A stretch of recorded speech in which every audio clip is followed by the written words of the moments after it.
Welcome to Business Review, a daily program that delves into the latest and most significant economic stories. From stock markets to currency news, Business Review covers the most up-to-date developments in the global economic world.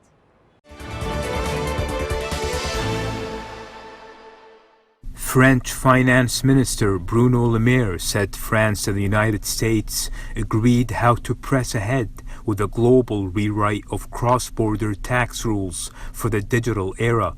Le Maire said he and U.S. Treasury Secretary Steven Mnuchin had set aside a bilateral dispute over France's digital tax on big tech companies to focus on securing a broader global deal this year that would include a minimal corporate tax rate. The two hammered out a series of written proposals for the first redrafting of international tax rules since the 1920s that will be put to 137 governments when discussions start at the Organization for Economic Cooperation and Development. Preparations led in part by France and the United States to launch the OECD talks had been eclipsed by their bilateral row with Washington, threatening retaliatory tariffs against Paris' own national tax on big tech companies that book outsized profits on French income despite a minimal physical presence. U.S. President Donald Trump and French President Emmanuel Macron had discussed the issue in a phone call earlier. The OECD Secretary-General Angel Gurria has been working for years on finding ways to create a level of playing field on digital taxation. Those efforts are now being accelerated to see if an agreement can be reached by December.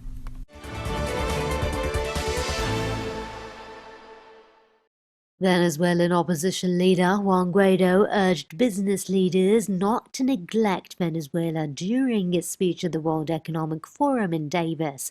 EU countries which recognize Guaido as interim president of Venezuela have imposed economic sanctions on 25 Venezuelans close to the president Nicolas Maduro, but have opted for a softer approach compared to the US, seeking to help mediate talks towards new elections with Norway and Latin American countries.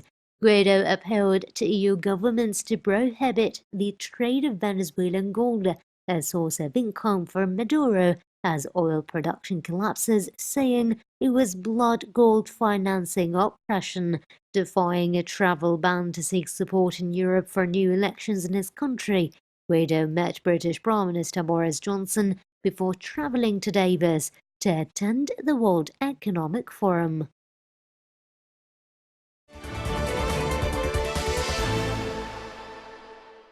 U.S. President Donald Trump touted the success of the U.S. economy in Davos, dismissing perennial prophets of doom on climate change to an audience that included activist Greta Thunberg.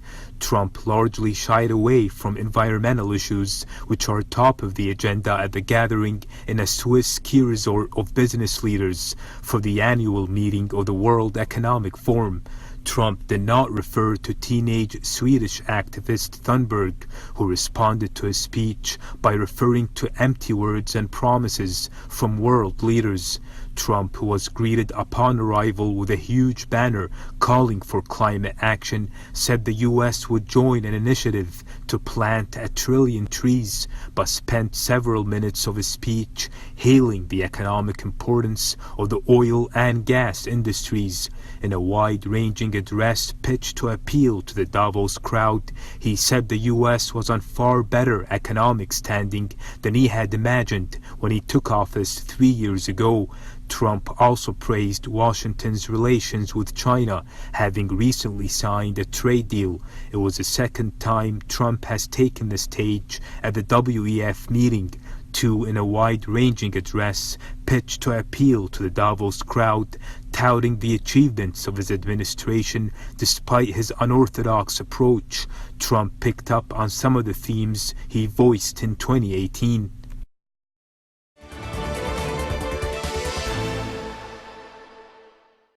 Microsoft's CEO Satya Nadella told the World Economic Forum sustainability and trust in technology would be the drivers of economic growth for the next decade. Speaking to the chairman of the forum, Nadella warned against business embracing environmental and sustainable causes as a band-aid rather than incorporating them into their core business model. His comments come a week after Microsoft announced it would remove as much carbon from the atmosphere as it has created, directly or indirectly, during its 45th year history. The $1.3 trillion valued company unveiled the creation of a Climate Innovation Fund, which will invest $1 billion over the next 4 years to speed up the development of carbon removal technology. The software group boss also stressed the need of governments and businesses to improve people's trust in technology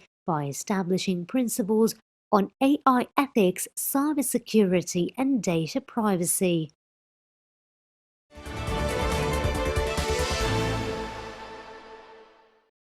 Venezuelan opposition leader Juan Guaido appeared in Davos, putting Latin America back on the agenda of the World Economic Forum. Elsewhere, U.S. Treasury Secretary Steven Mnuchin took a swipe at climate activist Greta Thunberg in some off-camera comments to journalists, advising she study economics before weighing in on the debate about fossil fuel divestment. Britain has kept a relatively low profile at the meeting after Prime Minister Boris Johnson reportedly banned ministers from attending, but Finance Minister Sajid Javid was in town.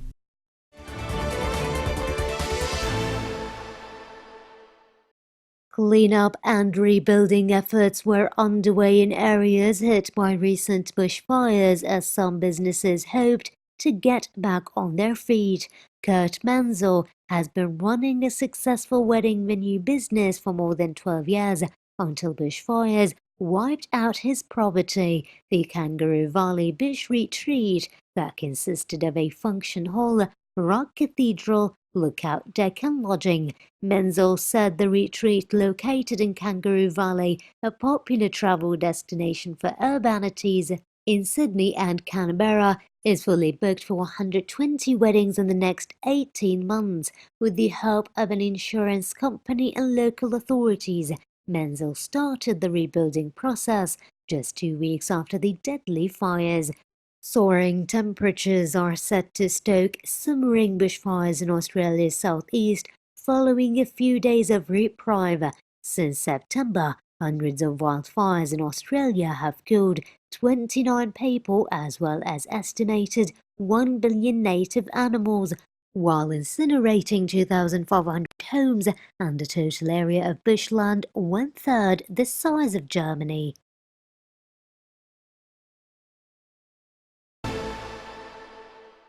Lebanese Prime Minister Hassan Diab Hassan, whose government took office, told Parliament his government would not obstruct the 2020 budget that was prepared by his predecessor Saad al-Hariri. Parliament was debating a budget first drafted by Hariri's government that quit in October in the face of protests against the political elite blamed for the crisis. Some parties boycotted the session, with critics arguing that the Diab government should have presented its policy statement, won a vote of confidence in Parliament, and then presented the budget itself. Some protesters have rejected the new cabinet and accused the political elite of ignoring demands that include an independent government and fighting corruption. Lebanon is in the throes of a financial and economic crisis caused by decades of bad governance and state corruption, twinned with a liquidity crunch that has led banks to impose informal capital controls and the currency to slump.